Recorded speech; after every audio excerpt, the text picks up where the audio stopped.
नमस्कार, मैं जानिश और आप देख रहे हैं भारत रफ्तार। राजस्थान की सियासत में मंगलवार की सुबह एक तूफान सा उठा जब ईडी की टीम ने कांग्रेस के दिग्गज नेता और पूर्व मंत्री प्रताप सिंह खाचरियावास के जयपुर के सिविल लाइंस वाले घर पर छापा मारा। सुबह 5 बजे शुरू हुई इस कार्यवाही ने सिर्फ खाचरियावास के समर्थकों को हिलाकर रख दिया, बल्कि पूरे राज्य में सियासी आग भड़का दी।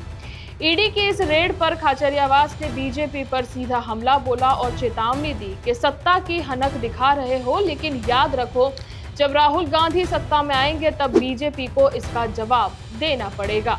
सुबह की पहली किरण के साथ ही ईडी की गाड़ियां खाचरियावास के घर पहुंची, बिना किसी नोटिस के और बिना किसी चेतावनी के।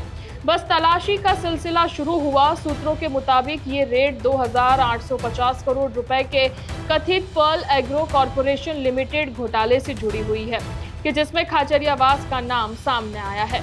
जयपुर के अलावा 19 अन्य ठिकानों पर भी छापे मारे गए हैं, लेकिन खाचरियावास कोई आम नेता नहीं है।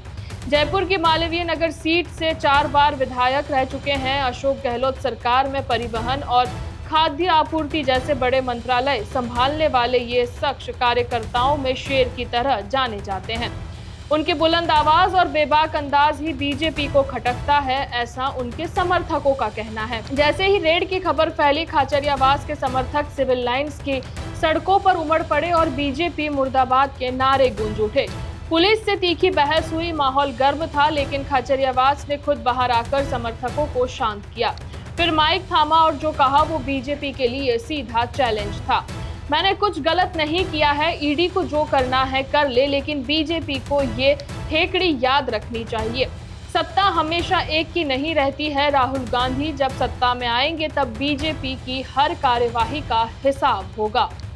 राजस्थान में ईडी की छापेमारी कोई नई बात नहीं है। 2020 में खाचरियावास के पिता लक्ष्मण सिंह शेखावत को ईडी का नोटिस मिला था, तब भी उन्होंने इसी सियासी साजिश बताया था। वहीं 2023 में कांग्रेस प्रदेश अध्यक्ष गोविंद सिंह डोटासरा और एमएलए ओम प्रकाश हुड्डा पर ईडी की रेड ने भी यही सवाल उठाया था। क्या केंद्रीय एजेंसियां बीजेपी के इशारे पर काम कर रही हैं? खाचरियावास ने उस वक्त कहा था, चुनाव से पहले ईडी को कांग्रेस नेताओं की याद आती है, ये जनता अब जान चुकी है। इतिहास गवाह है कि राजस्थान में सत्ता की जंग में एजेंसियां अक्सर हथियार बनकर सामने आई हैं। 2008 में गहलोत सरकार ने बीजेपी नेताओं पर भ्रष्टाचार का केस दर्ज किया तो 2014 में वसुंधरा राजे के शासन में कांग्रेस नेता निशाने पर आए। लेकिन खाचरियावास का ये बयान, राहुल गांधी सत्ता में आएंगे तो जवाब देना होगा, सिर्फ गुस्सा नहीं बल्कि भविष्य की जंग का ऐलान कर दिया है। ये कांग्रेस के उस दर्द की चीख है जो वो बीजेपी की ताकत के सामने महसूस कर पा रही है। वहीं प्रताप सिंह खाचरियावास कोई नया चेहरा नहीं है। जयपुर की सियासत में उनका रुतबा किसी योद्धा से कम नहीं है। 2024 के लोकसभा चुनाव में वो जयपुर से बीजेपी की मंजू शर्मा से हारे, मगर उनकी आवाज कमजोर नहीं पड़ी। ईडी की रेड पर उन्होंने कहा कि मैं डरने वाला नहीं हूं, मेरे पास छिपाने के लिए कुछ नहीं है। बीजेपी चाहे जितनी कोशिश कर ले, मेरी आवाज दब नहीं सकती। उनके समर्थकों का मानना है कि बीजेपी उन्हें चुप कराना चाहती है क्योंकि उनकी बेबाकी कार्यकर्ताओं में जोश भरती है। एक समर्थक ने कहा कि खाचरियावास हमारे लिए शेर है, बीजेपी उन्हें झुका नहीं सकती है। कांग्रेस ने इस रेड को लोकतंत्र की हत्या का करार दिया है। वहीं मल्लिकार्जुन खड़गे ने सोशल मीडिया पर लिखा कि बीजेपी हर बार ईडी और सीबीआई को अपना प्रमुख बना देती है, ये सत्ता का दुरुपयोग है। अशोक गहलोत ने कहा कि खाचरियावास जैसे ईमानदार नेता को निशाना बनाकर बीजेपी अपनी कमजोरी को छिपाना चाहती है।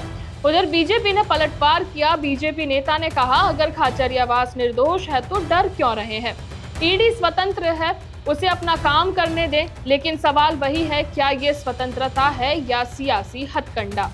खाचरियावास की चेतावनी ने सियासत को एक नया रंग दे दिया है। क्या राहुल गांधी सत्ता में आएंगे सिर्फ एक गुस्से भरा बयान था या कांग्रेस का भविष्य का कोई प्लान है इसमें? अगर कांग्रेस सत्ता में आई तो क्या वो बीजेपी नेताओं पर ऐसी ही कार्रवाई करेगी? और सबसे बड़ा सवाल ये है, क्या ईडी की ये रेड वाकई में घोटाले की जांच को लेकर है या खाचरियावास की बुलंद आवाज को दबाने की चाल है? जयपुर की सड़कों पर समर्थकों का हुजूम और सोशल मीडिया पर छिड़ी बहस यही कह रही है कि ये जंग अब लंबी चलेगी। वहीं खाचरियावास के घर के बाहर बिखरे सवाल जवाब मांग रहे हैं। एक तरफ ईडी की तलाशी, दूसरी तरफ कांग्रेस का गुस्सा और बीजेपी पर सीधा हमला है।